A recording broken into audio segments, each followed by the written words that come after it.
evening, ladies and gentlemen. My name is Gay Corey, Bob Corey behind the camera.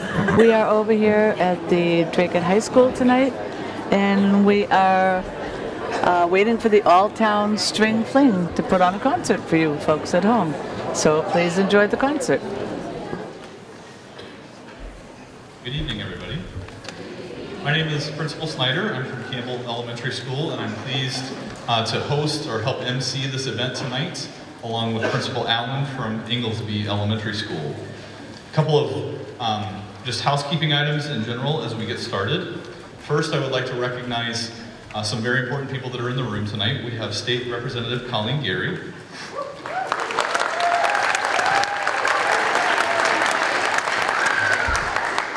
We have school committee members Dan O'Connell and Allison Bolby.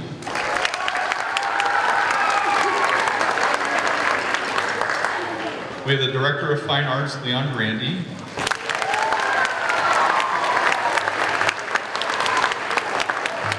And one of the vice principals from the high school here, Phil Coder, will have a very special part in our evening events tonight as well.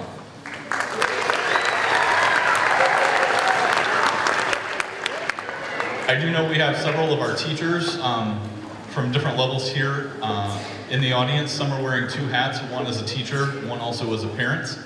And so we appreciate all the work that you guys do for our district as well, and also for all of our parents who are here. We appreciate that also. So we know that in an event like this, it's very likely that we all have electronic devices in our possession. It would be appreciated if at this point you would make sure that your device is silenced and or off. And also, just as a matter of fact, at the elementary level, we care very much about parents being reunited with their children. We worry about that every single day when they get on the buses. I'm just letting you know that 4th and 5th grade students will return to the warm-up rooms when they're done performing, and that's where parents will meet them before they go home. So tonight, let's talk about what we're actually here to see. This year's All-Town String Concert is themed on history related in music, or reflected in music. Each group has learned at least one song that teaches historical facts. The students have done projects about their particular song and its historical events. I hope you're able to view these projects in the lobby as well as read the page in your program entitled Program Notes, which the students wrote themselves. I'm now pleased to introduce the Dracut High School Orchestra.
I actually left a song off the program, a few things. The next song we're going to play, I'm sure you all will recognize. I hope.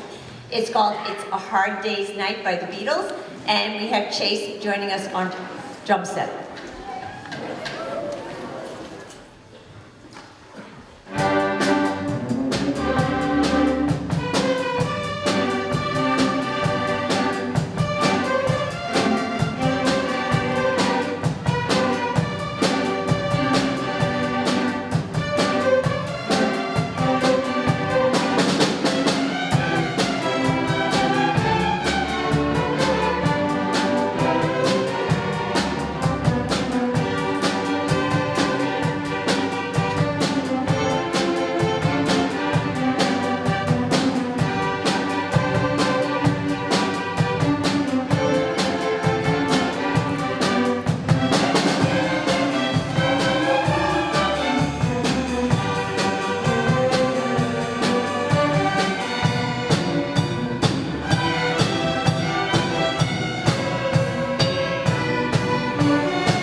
At this time, I would like to introduce a very special guest.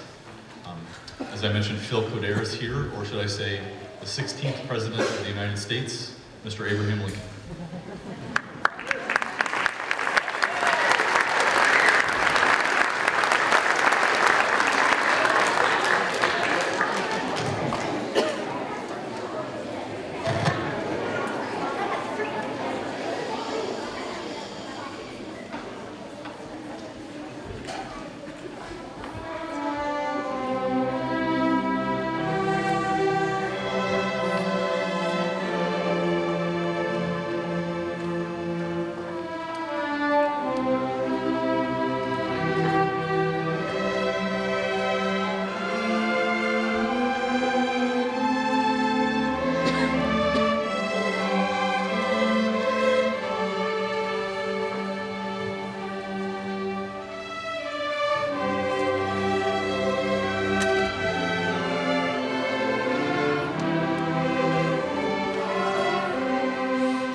On the morning of Wednesday, November 18, 1863, President Abraham Lincoln boarded a special train bound for a small Pennsylvania town called Gettysburg.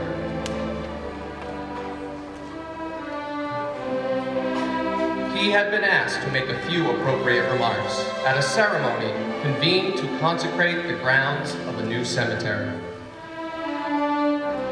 The burial ground would be the final resting place for 3,000 Union soldiers who lost their lives in 3 horrible days of battle the previous July.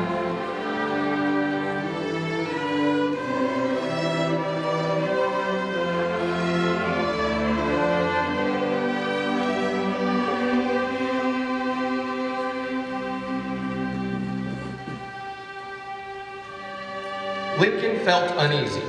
He had not been able to find sufficient time to complete the speech he was expected to present at the cemetery dedication the next day.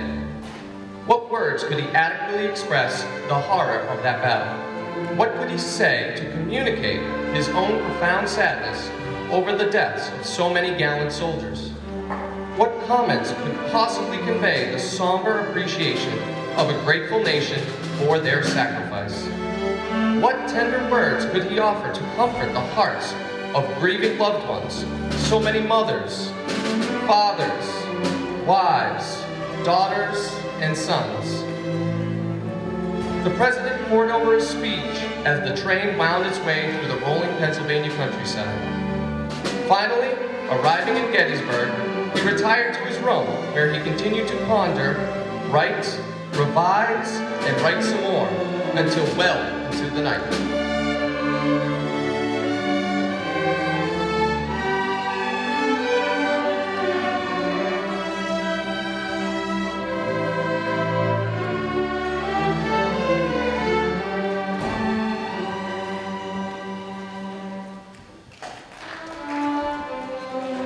After breakfast the next morning, Lincoln made his final revisions, carefully folded the speech, and gently placed it in his coat pocket.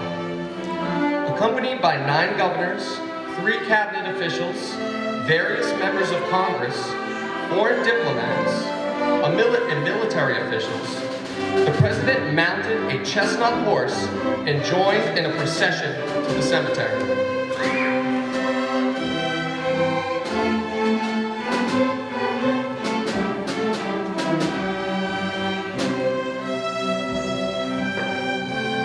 One of the residents who lined the parade route remarked that Lincoln bowed with a modest smile and uncovered his head to the throng of women, men, and children that greeted him from the doors and windows of the town.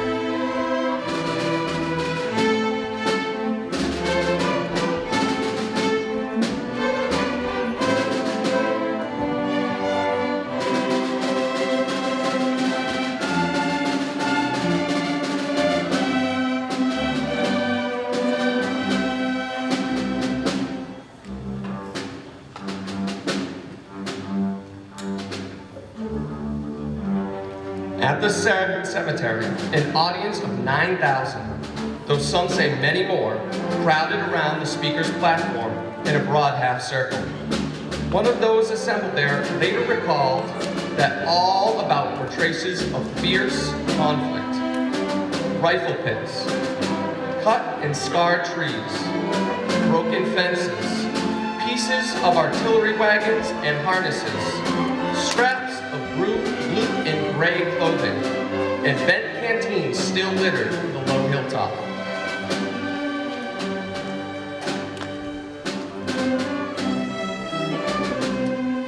The ceremony began. Chaplain Thomas Stockton offered an invocation. Edward Everett, former governor of Massachusetts and one of the nation's most famous orators, presented an eloquent address that lasted over 2 hours. Abraham Lincoln arose, shook Everett's hand, and removed the papers from his coat. He put on his wire spectacles and turned to an anxious throng before him. The audience grew immediately still. Then Lincoln spoke for just over 2 minutes, and in 10 sentences, he invoked those exhilarating principles of freedom, of humanity, and of a unified nation to which he, like the brave soldiers he honored that day, had dedicated his life. And these were the words he spoke. And these are the words that Abraham Lincoln spoke that day at Gettysburg. 407 years ago, our forefathers brought forth on this continent a new nation, conceived in liberty and dedication to the proposition that all men are created equal. Now we are engaged in a great civil war, testing whether that nation, or any nation, so conceived and so dedicated can long endure.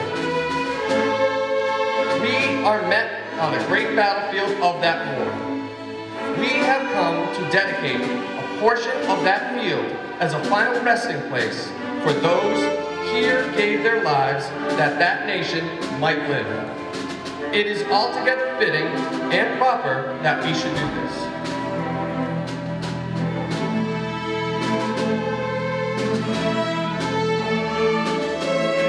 But in a larger sense, we cannot dedicate, we cannot consecrate, we cannot hallow this ground. The brave men, living and dead, who struggle here have consecrated it far above our forepower to add or detract. The world will little note, nor long remember what we say here, but it can never forget what they did here.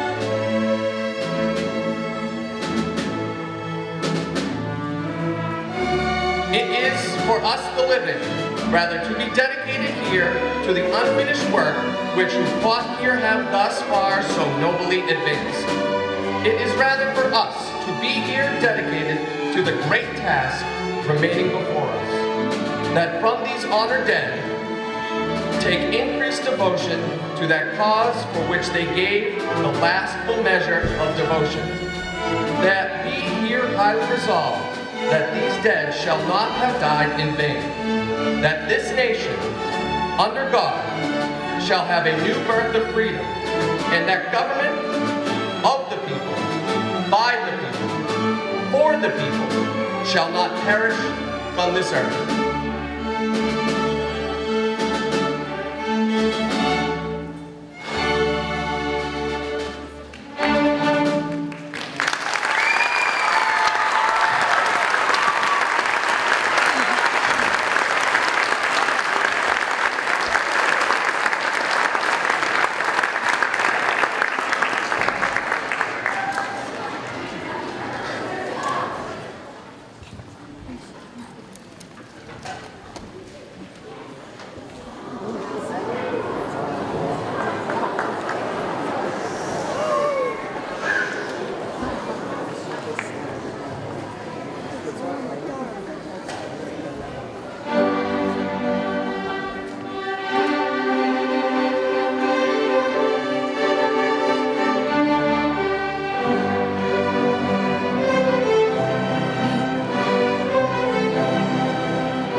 Thank you, and that was Zeke on piano. Great job, Zeke. Thank you.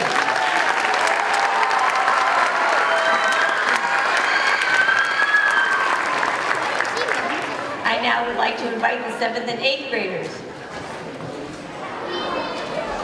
My name is Andrew Allen, and I'm the principal of the George H. Inglesby Elementary School, and I hope that you are enjoying the performance as much as I am.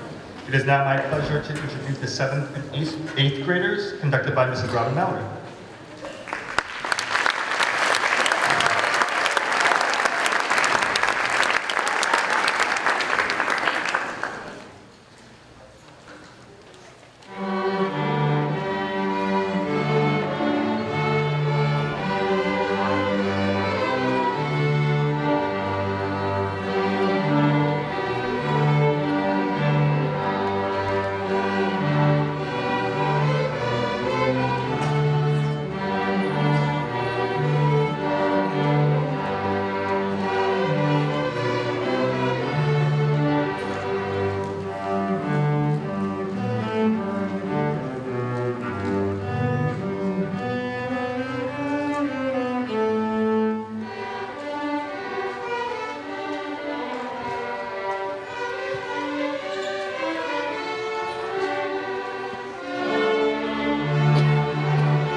Sure you can all see our big bass. It's hard to move them around all the way back there, but it's great.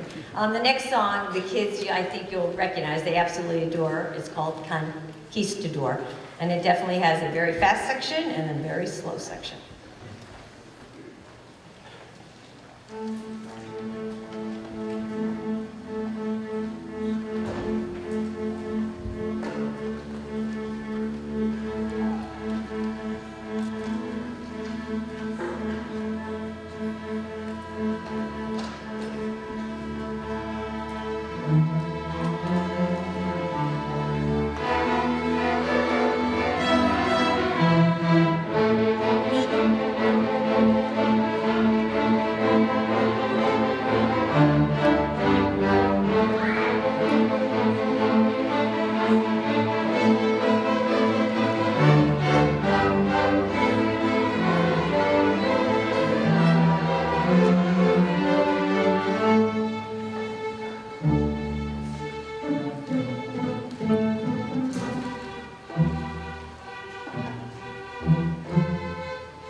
So our 6th graders are going to join the 7th and 8th graders, so just give us a few minutes. We're going to change a few seats.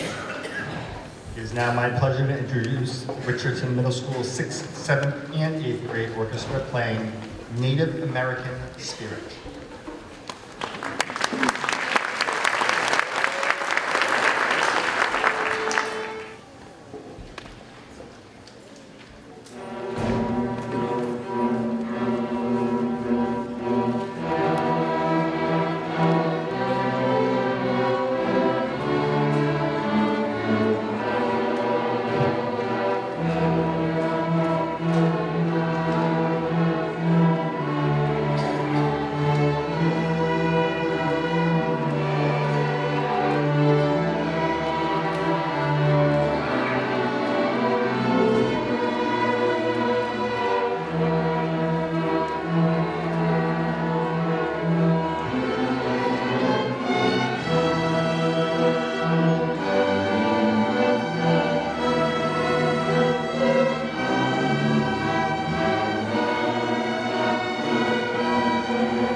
The first three folk songs will be played in unison to incorporate all 5th grade strings. The All-Town 5th grade orchestra will play the last song. The students in this group meet after school once a week. They will play Medieval Kings.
getting their music ready, I'd like to thank Katie Bickford on the piano for us. Thank you.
I would like to thank Andrea and Alexa, two sisters who did the percussion back there for us. Thank you, girl.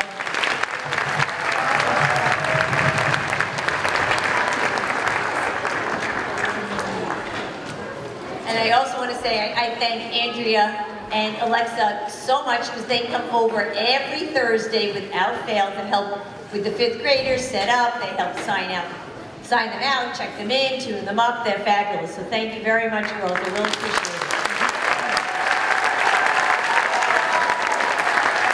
I need my 7th and 8th graders back in. So, for a moment, back in around February, this idea popped in my head. So if you bear with me for a moment, we're going to try something a little different. I'd like to start a new tradition this year.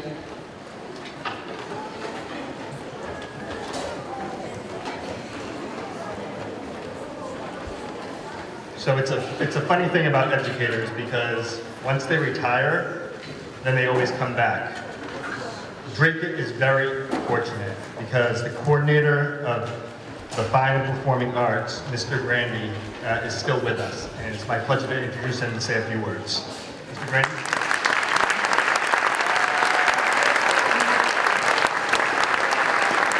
Good evening. Welcome, everyone. Thrilled to have you all here supporting the Fine and Performing Arts. I want to congratulate the parents for giving the children such a great opportunity to continue our culture. And so much of our culture is transmitted through music. So I thank you and congratulate you for doing that.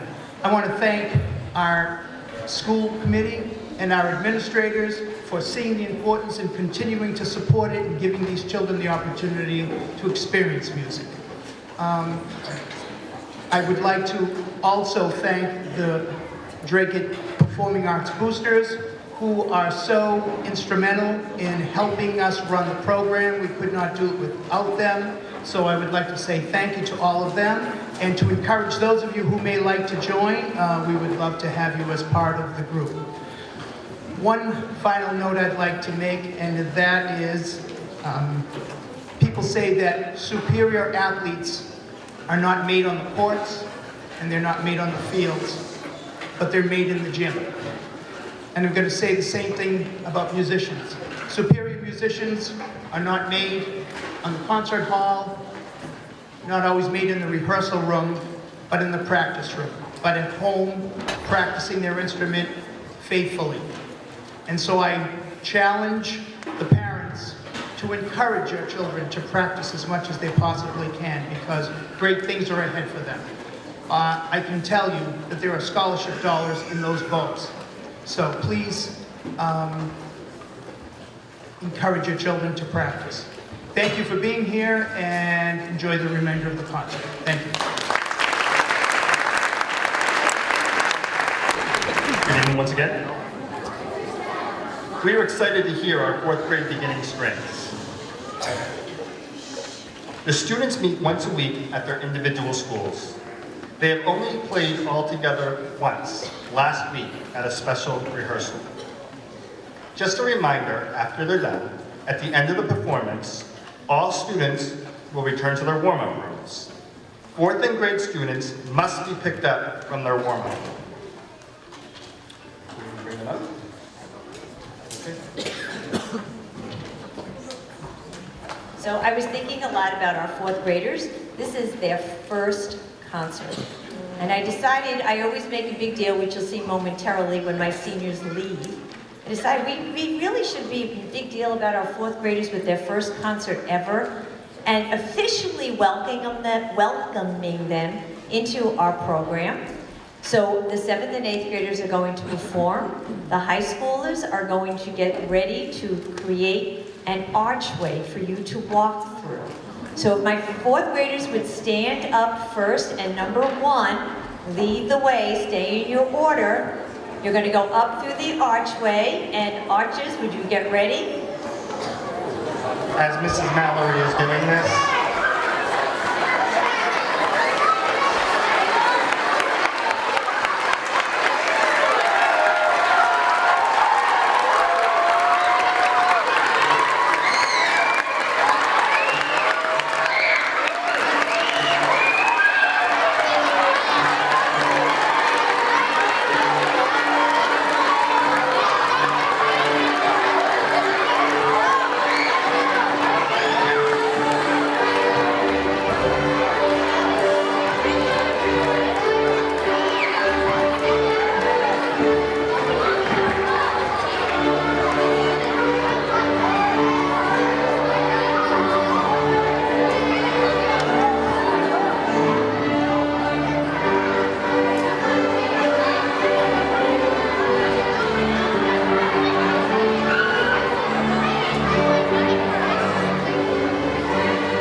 what a great job. I do want to just announce, and we don't have his name, just to show Dracut pride and the kind of community we're coming from, that gentleman who won donated the full amount right back to the Dracut boosters.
A song for Christine.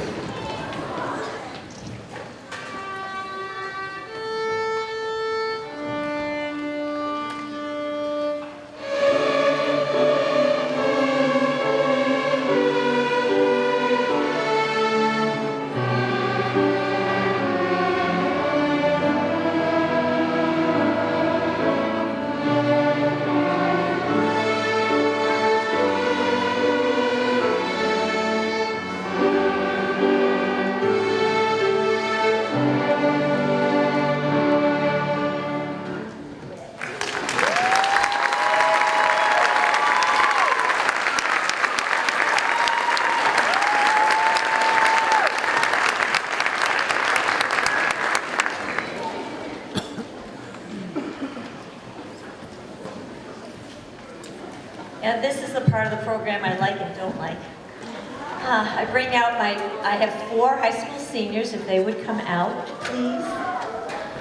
This is their very last concert. These are first behind us and our last in front coming now. They have been with me, some of them since kindergarten, 1st grade, and 3rd grade. We've been together. So I'd like to introduce, we have Alexa, who is going to Suffolk University.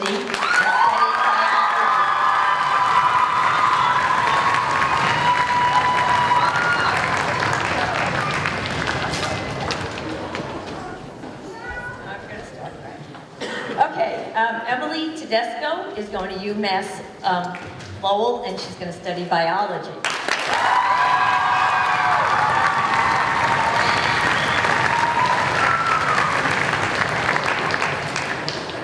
Noah Womath is going to Cambridge School of Culinary Arts to study culinary.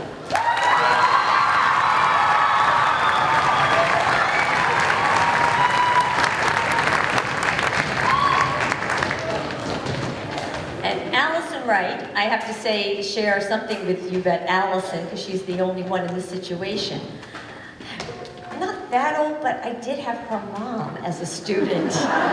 My first year right out of college, and I think her mom was like 12 or 13, I came and had a job in Methuen, and her mom was one of my first students. I had her older brother, and I have Allie. And she will be attending UMass Lowell and studying psychology.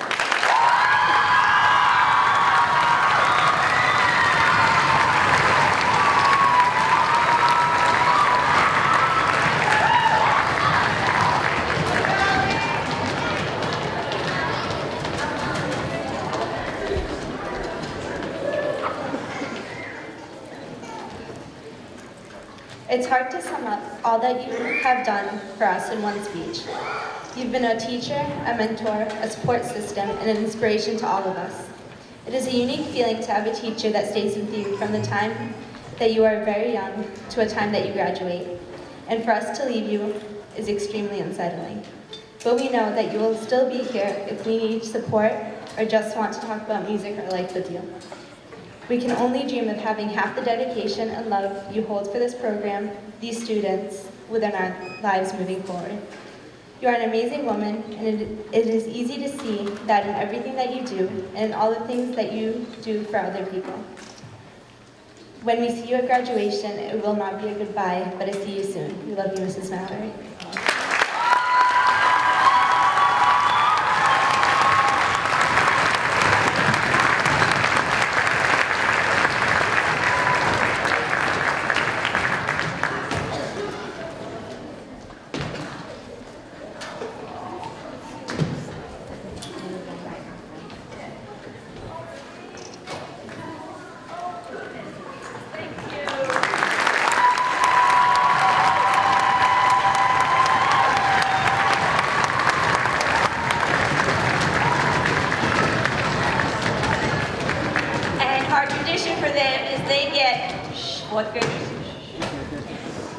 They get to sit down in the audience and everybody will serenade. Their first song that they learned is the Mississippi Hot Dog and Twinkle. So if my sixth graders. All right, come on down to the front, sixth graders, right in the front. Quickly, just doesn't matter, you don't have to be in any special order. So basically, you're going to be listening to 220 some odd students playing together. It's quite a sound.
Bob, that was a tremendous concert. I'd like to thank Robin Mallory, the school, and all of the children. What talented children. They certainly do have a bright future ahead of them.